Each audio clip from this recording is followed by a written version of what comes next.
Ah, je me suis toujours dit qu'il fallait se méfier des vieux, hein. Ce sont des délinquants, hein.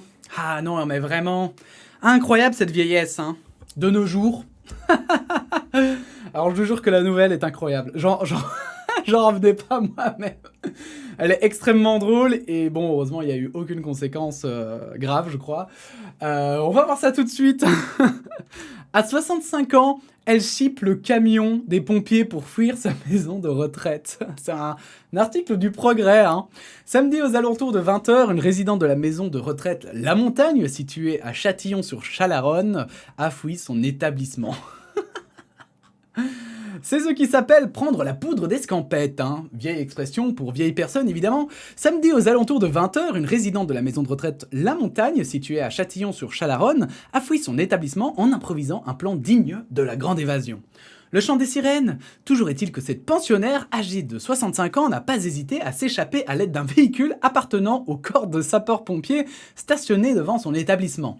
Sollicité dans le cadre d'une opération de secours, il était déjà trop tard quand ces derniers ont pris conscience de la situation. Ah, je suis mort. Ah oui, alors c'est ça, itinéraire. Quoi? Pourquoi itinéraire? Ah oui, non, je croyais. Sur la RTBF, je vous montrerai, ils ont mis, je crois, le trajet qu'elle a fait. Une course-poursuite de près d'une demi-heure. La sexagénaire, aussi alerte que déterminée, avait déjà pris le volant de leur ambulance en direction de son ancien domicile.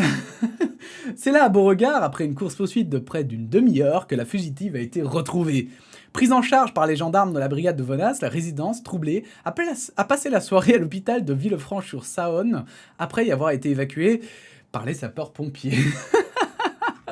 Voilà, je trouvais la nouvelle extrêmement drôle, c'est extrêmement atypique. Bon, comme vous voyez, finalement, il s'est rien passé, elle s'est juste cassée avec la voiture, rentrée chez elle, et bon, évidemment, ils n'avaient pas la mettre en tôle. Les pompiers devaient être là en mode, mais l'ambulance. Mais qu'est-ce qui s'est passé? Bref, la nouvelle est drôle, donc voilà, je voulais la partager. Comme je vous le dis toujours, ça fait du bien d'un peu avoir parfois de légèreté, comme ça, des nouvelles qui sont drôles et qui n'ont aucune incidence sur la vie de ces gens, si ce n'est que c'est drôle. Et que ça fait une bonne anecdote à raconter un soir. Voilà, n'hésitez pas à liker cette vidéo si vous l'avez aimée, n'hésitez pas à la partager, à vous abonner. Et puis, sinon, on se dit à bientôt pour de nouvelles actus. Voilà, merci à tous, à bientôt, et puis la bise.